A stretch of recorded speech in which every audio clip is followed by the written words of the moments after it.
Hi everyone, I hope you all are doing safe and healthy, and most importantly, I hope you all are staying at home and following the measure of social distancing to its core, because right now this is the only thing that can save us from the coronavirus.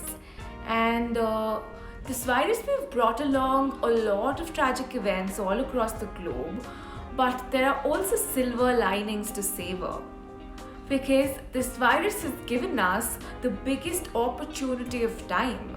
So, this time that we're spending at home with ourselves and our family, we can use this time very beautifully if we want to. So, we can use this time to fulfill all those passions or the wishes that we had, but we could not fulfill them because of a lack of time.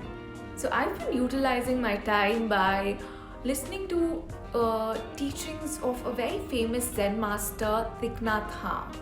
And I found a story which is very relatable to the current situation that we all are going through because of the coronavirus.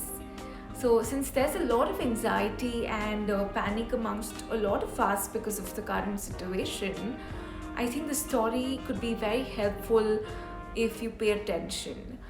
So, one day, the Buddha was sitting under a tree addressing an audience of around 1000 to 1500 Buddhist monks and students. And the Buddha held a beautiful flower in his hand and he started glaring at the flower. And this gesture went on for a while. And the Buddha went silent. And everybody in the audience also went silent, thinking too hard about why is the Buddha looking at the flower like this? So what could be the reason behind this gesture? And suddenly the Buddha smiled. And he smiled because someone in the audience smiled at the Buddha and the flower. And that person was a monk named Mahakashyapa. And he was the only person from that audience of 1,500 people who smiled at Buddha. And the Buddha smiled back, saying, I have a treasure and I've transmitted it to Mahakashyapa. And till date, people in the Buddhist tradition continue to find the meaning behind the Buddha's gesture. But in reality, the meaning behind the story is very simple. It's like when someone shows you a flower, the person wants you to see it. But if you are preoccupied with your mental chatter, you would miss the flower. So similarly, so often in life, we miss the beauty of the present moment.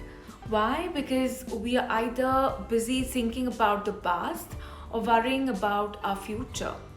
So let's say if a child comes to you and smiles at you, but if you're busy with your mental chatter, you might miss the child's beautiful presence in front of you. It's like you're physically there, but you're mentally somewhere else. So, this technique of being fully alive in the present moment is not to think of the whys and the hows of life situations sometimes, and just to accept life for what it is.